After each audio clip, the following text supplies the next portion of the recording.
Unawaza ukiwa na shilingi milioni 110 unaweza kupata nyumba ya aina gani? Basi nyumba hii hapa inapatikana Chamazi. Nyumba ni kubwa, ina fence nzuri, nyumba ni mpya kabisa. Ina vyumba vinne, vyote ni master bedroom, ina sitting room kubwa, ina jiko na ina sehemu ya storage jikoni kwa ajili ya kutunza vitu vidogo vidogo na vyakula.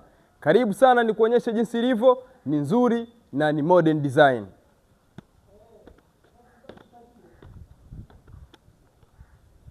Yes, nyumba yetu ndo kama hii. Hii ndo entrance ya kuingia sehemu ya sitting room. Sitting room yetu hii hapa. Sitting room yetu ni kubwa, ina madirisha matano. 1, 2, 3, 4, 5. Madirisha ni makubwa, ina ceiling nzuri sana. Ceiling yetu ni modern design kama unaweza kuiona, na ina height kubwa kabisa. Ni mpya kama unaweza kuiona hapa, tunamalizia tiling ni nzuri. Hizi hapa safi kabisa, modern design. Huku ndo tunakwenda kuonyesha vyumba ambako kuna vyumba vinne, vyote ni master bedroom na ni nzuri. Njoo tukuonyeshe jinsi zilivyo.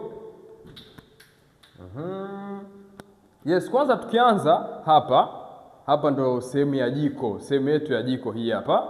Hapa ni sehemu ya kuoshea vyombo, sehemu ya storage hapa, na hapa kuna storage ndogo kwa ajili ya kutunza vyakula na vitu vingine ambavyo unaweza kutunza kama vitu vya kupika jikoni, ili usivichanganye huku. Twende. Kuna giza kidogo kwa sababu umeme bado haujawekwa.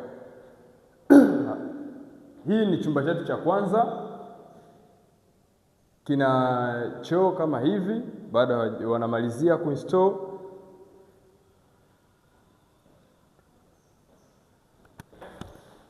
Yes, chumba namba 2 hiki hapa kama kawaida ni master bedroom. Yes, twende tukakuonyesha chumba namba 3. Chumba chetu namba 3 hiki hapa. Chumba kipo safi kabisa, slide window, kina grill door. Hii hapa ni master bedroom kama kawaida. Unapokuiona height yake ni kubwa sana, ni double door. Yes, chumba chetu cha 4 ni hiki hapa. Hii ni master bedroom kubwa kabisa. Ina double windows.